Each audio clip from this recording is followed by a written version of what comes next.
কিন্তু দীর্ঘ 17 বছর দেখলাম কিভাবে বাংলাদেশের মানুষের টুপি চেপে ধরেছিল, কথা বলার কোনো অধিকার ছিল না। দীর্ঘ 17 বছর মানুষ একটি ভোট দিবে, তার মতামত প্রকাশ করবে, সে মতামত প্রকাশ করতে পারে। বাংলাদেশ কিন্তু এখনো গভীর সংকটে রয়েছে।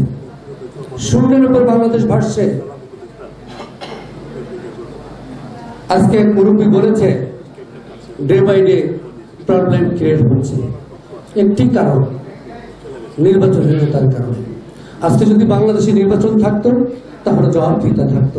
জবাবদিহিতা যদি থাকে তাহলে মানুষ যা ইচ্ছা তা করতে পারে না। একদিন দেখলাম একটা চটপটের ফুচকার দোকান দেখে 234 কোটি টাকা লোন দিয়েছে। কিভাবে দেশটা লুট হয়েছে।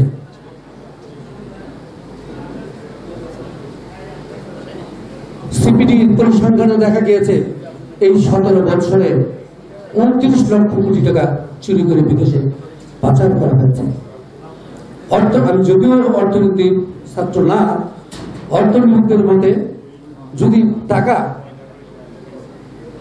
চুরি করে বাংলাদেশে যদি ইনভেস্ট করতাম তাহলে কিন্তু এত বড় দেশের ক্ষতি হতো না। এই টাকাগুলো যখনই চুরি করে বিদেশে পাঠিয়েছে আজকে দেশের অর্থনীতি ধ্বংস হয়ে গিয়েছে। শিক্ষা আপনারা জানেন, আমাদের সকলের ছেলে বাচ্চারা পড়ে, মেয়ে বাচ্চারা পড়ে। শিক্ষাকে কিভাবে ধ্বংস করেছে এবং ইসলাম ধর্মকেও তারা ওয়াজ এবং তাবলীগ, পবিত্র জুম্মার দিনে যে খুতবা, কি খুতবা করবে সেখান থেকে তাদেরকে বলে দেওয়া হতো বিভিন্ন গোয়েন্দা সংস্থার দ্বারা। আলেম ওলামাদেরও নির্যাতিত হয়েছিল। গত 5ই আগস্ট শত শত ছাত্র জনতাকে গুলি করে পাখির মতো মারা হলো। বাবার সামনে সন্তানকে হত্যা করা হয়েছে, মার সামনে তার ছেলেকে হত্যা করা হয়েছে। যদিও এই 5ই আগস্টে উপভোগ করতে পারিনি, তার কারণ আমিও 22শে জুলাই আমাকে চোখ মুখ পেতে গ্রেপ্তার করে রাখা হয়েছিল। যে নির্যাতন করা হয়েছে, 6 আগস্ট যখন বের হলাম বিভিন্ন চ্যানেলে যখন দেখলাম বাংলাদেশের মানুষের উপর যে নির্যাতন, তখন আমার উপর যে নির্যাতন হয়েছে সে কষ্টটুকু হয়ে গেছে। আমার সাথে যারা লেখাপড়া করেছে তারা এখন মেজর জেনারেল, যারা লেখাপড়া করেছে তারা এখন সচিব, পুলিশের এডিশনাল আইজি। কিন্তু কিভাবে বাংলাদেশটাকে তাদের প্রত্যেক সম্পত্তি ব্যবহার করে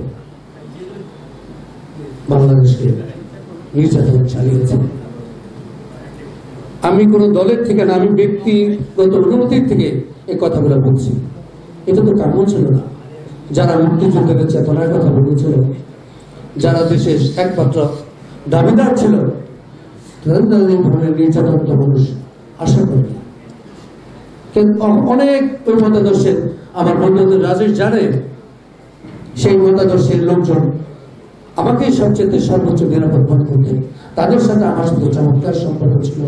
কিন্তু লালবাগে আমার জন্ম, 17 বছর লালবাগে আসতে পারে।